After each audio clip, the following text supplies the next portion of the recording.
Hi everyone, today I'm going to read Giraffes Can't Dance by Giles Andrea and Guy Parker Rees, published by Oxford Books.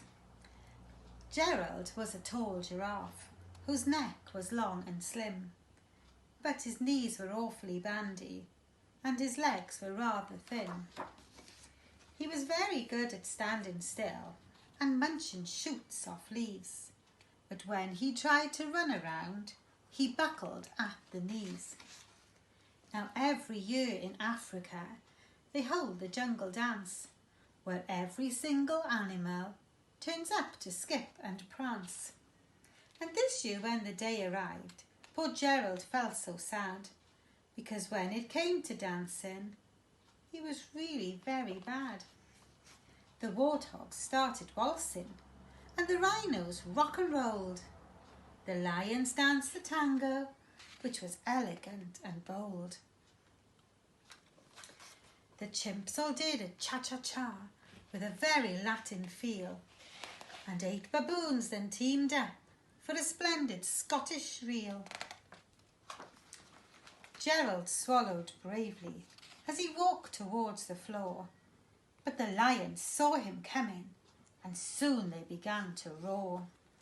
"Hey, look at clumsy Gerald!" the animals all laughed. "Giraffes can't dance, you silly fool!" "Oh, Gerald, don't be daft!" Gerald simply froze up. He was rooted to the spot. "They're right," he thought, "I'm useless. Oh, I feel like such a clot." So he crept off from the dance floor and he started walking home. He'd never felt so sad before, so sad and all alone. Then he found a little clearing and looked up at the sky. "The moon can be so beautiful," he whispered with a sigh.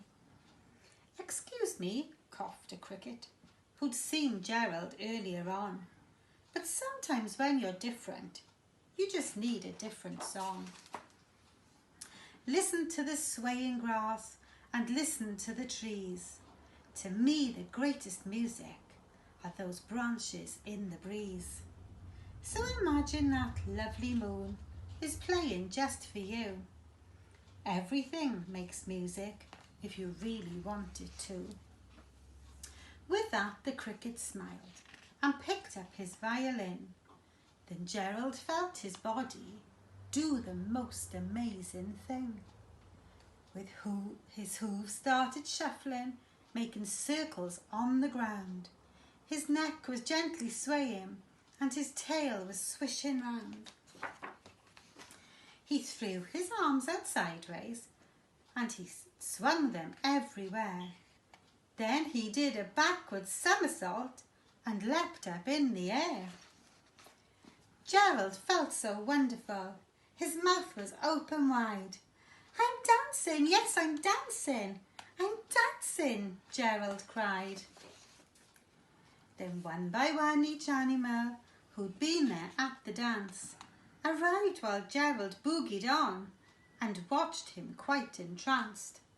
They shouted, "It's a miracle! We must be in a dream. Gerald's the best dancer that we have ever seen." "How is it you can dance like that? Please, Gerald, tell us how." But Gerald simply twizzled round and finished with a bow.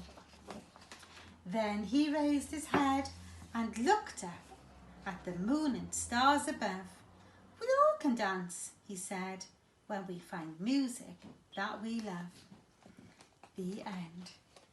I hope you enjoyed the story. We are all missing you, but we'll see you all very soon. Bye for now.